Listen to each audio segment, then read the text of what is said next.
What's up, everybody? Divine here. I am sorry I've been gone so long. I was at first sick, then I kind of hurt my wrist.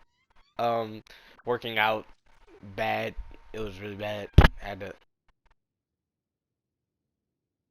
but I'm back now, and the first video I want to make is a video kind of, not talking about anything negative right now or anything, but talking about simply how I feel about Ayaka. And the reason I want to talk about this is because I think it's really important to look back on certain characters and certain things, especially while they're still fresh enough, but has had some time to sit.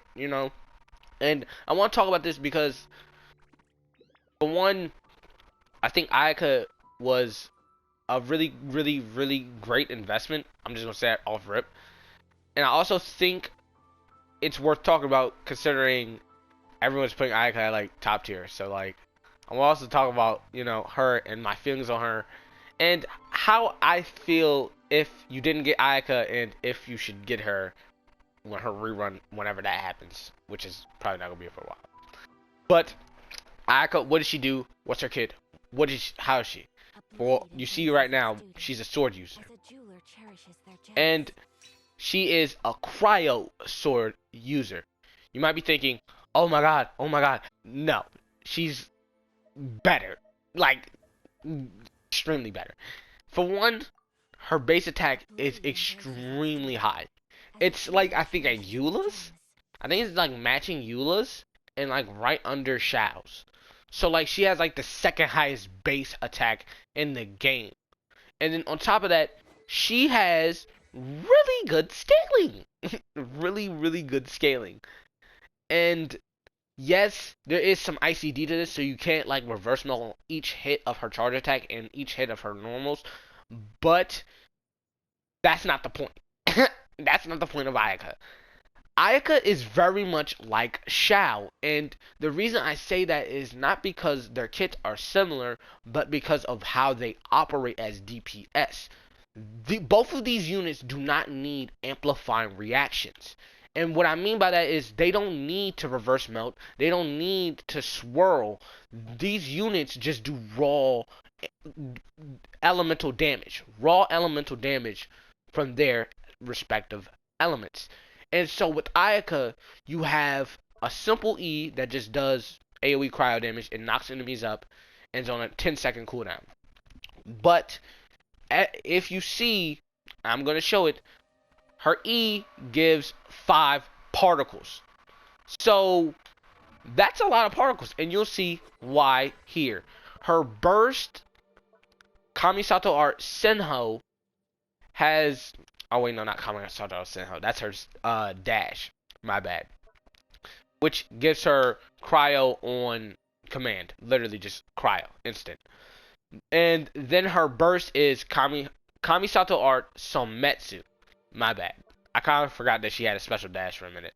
But this is a burst, kind of like Venti's, but it doesn't suck up enemies. It knocks enemies back. And what I mean by that is it does a lot of small, like AoE well, not AoE damage, but small damage to whoever is in that, little ball, and then blooms at the end doing bigger damage. And so what you'll see here is when I do it is her burst is extremely, extremely strong. Oh, wait. Why is my energy gone? Well, I guess I can show her normal attacks first. So you'll see here, my normal attacks base is doing like 6k damage. And this is like level 8 talents, level 8 burst, and level 6 skill. But you see here, I'm doing pretty good damage. I have no stamina, so I'm going to use Diona. And with Diona, I have a 15% cryo, 15% crit rate boost when enemies are afflicted by cryo or frozen. And so many people think you need to run a frozen team with Ayaka, but that's actually just not true. You can run a team like this and get a lot of work done. Oh wait, I'm supposed to be attacking this balloon. You'll see here, like, ooh, it shows it even on the balloon. It does like 8K, like, it just does a lot. You know what I mean? And so it's one of those bursts that's just really, really easy. And Ayaka herself just gets energy really, really easy. And so what you have here is a unit who has cryo on demand, good normals, a easy E that does pretty decent damage, and then a burst that does massive damage that you can get back pretty quickly. This is just a very strong unit. And many people, I think, would probably agree, and many people would say, oh, but Ganyu's still better. And to the Ganyu's still better part, I would say, yes, Ganyu is still top tier. But I think Ayaka is right there at the same value level. And the reason I say that is because, for one, her charge attack is extremely good. Her charge attack is extremely good, and you can just animation cancel it with a dash, which is completely for free because of her second passive, which gives 10 stamina and then 18% cryo anytime you hit an enemy with Kamisato or Senho after coming out of it. After you hit him with that little cryo thing, you basically literally just get free damage and free stamina. Oh, perfect. I can show it here. If you see here, my stamina barely goes down unless I go away from him. You see? If I just sit here and wait for my stamina to go back, look. Like, I just don't lose stamina. And so with Ayaka, the great thing is that she is a unit who is very easy and gets damage done quick. And so with that, you have basically Sword Ganyu. And many... Oh, really? That's so, like she said, unthinkable. But with this, you have a unit who can pump out damage at an extremely fast rate with the normals, and then just do crazy burst damage and get her energy back super quick. Like, look at right here. I already got, like, my burst is already basically full. If I did a full rotation, I probably could get my burst back easily. And I only have 118 energy. I only have 118 energy. And so my thing is with Ayaka, she's, for one, flexible, because I'm running 2-piece Glad and 2-piece Shimenawas. But also, she is easy. And so now you have another DPS unit who's easy, cryo, and flexible in terms of builds. In terms of roles, she mainly is used as a DPS. So there, as a unit, Ganyu has her beat because Ganyu can be used as a hybrid and a sub DPS instead of a DPS in times. You can just pop Ganyu's burst, throw out her taunt, and she is good at it. People downplay taunts in this game, but they're actually very good. Like, for example, Amber's Baron Bunny. People downplay it, but Amber's Baron Bunny is actually very, very clutch for getting those enemies off of you. Like, if you place it really well, you can get enemies off of you and then just space it out and just have more room to breathe. That's the point of taunts. Not for that damage, but to get space and to control the field how you see fit. And Ganyu does that amazingly. Because her E comes out very fast. Like that. Just quick. And then on top of that, her burst is just a huge field that just does a ton of cryo application and cryo damage.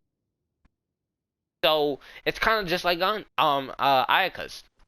I'm gonna say Ganyu again, but it's literally almost just like Ayaka's, except Ayaka's is more directly in your face, and instead of a huge field, it's a huge ball. And so my point in saying all this is, Ayaka, in terms of a unit, scales really well to Ganyu. And I would say value-wise, they're almost even. I can see a reason to get either or. I can see your whole count getting better no matter which unit you pick. And so my thing is that looking back on it, I believe Ayaka is an extremely good unit and a unit that is definitely worth if you did not get her. I do think in terms of flexibility of a unit, she doesn't have the best flexibility. I think if you're looking for a unit that you could just throw into any team, you're better off getting someone like a Zhongli or a Kazuha. You know what I mean? Or a Ganyu. Because a Ganyu, you can't throw her, like, I wouldn't say you could throw Ganyu into every team, but you definitely could throw Ganyu into a lot of teams. And so, with Ayaka, she's really good in double DPS's teams because you can easily, like, quick swap on her and never get penalized because you don't need to stay on Ayaka. You can easily just swap back, dash, and get that cryo application straight back and tap her E and do her burst and switch off and nothing, you know, you're not penalized. Like how Shao would be. Like if you switch off in Shao's burst, like right here, just wasted burst. Wasted so much damage in burst. Congratulations. And so Ayaka doesn't have that issue. You know what I mean? Ayaka, she can just come in, tap, do burst. Like I'll show you right here. You can just literally just come in, do burst, swap off, and you can just do whatever you want after that. As enemies are getting hit by this, you could just do more damage. And then on top of that, if you have a CC unit on your team, like if I was to put a CC unit like Sucrose on my team, or if I had Venti, you're just going crazy. You're going crazy at that point. You're sucking things up, destroying them, and then you're literally just having fun at that point because they can't do nothing back. And so that's why I'm saying Ayaka is a great unit for raw damage. If you're looking for a flexible unit, no. I can see why some people will say Ayaka is not the best unit value-wise in that department. But if you're looking for a unit just to buff up your straight damage, she's one of those. She's in that tier with Hu Tao, Shao, and Ganyu. She's in that tier, I would say. That top tier. And so, I believe Ayaka was definitely worth it. That's the video. Like, comment, subscribe, all that. If you did, appreciate it. I am trying to make more content. I'm trying to get back into it. I'm going to be making more videos and trying to pump out more videos and content. I just need to take a little break. Because, for one, Genshin right now is very negative. Like, my last video, I think I said it. It's very negative right now. And also, Genshin also right now is just very stale. There's not much content. I am going to, I think, make a video of me playing through the last chapter of the event quest. Because I do think that would be a little fun. So, look forward to that. I might do that and chop it up and see how I can make it. And see if I can, you know, throw some funniness in there and, you know, do something new on the channel. But that's it. Have a nice day. If you watched to this point, thank you for listening and thank you for watching my content. See you and bye.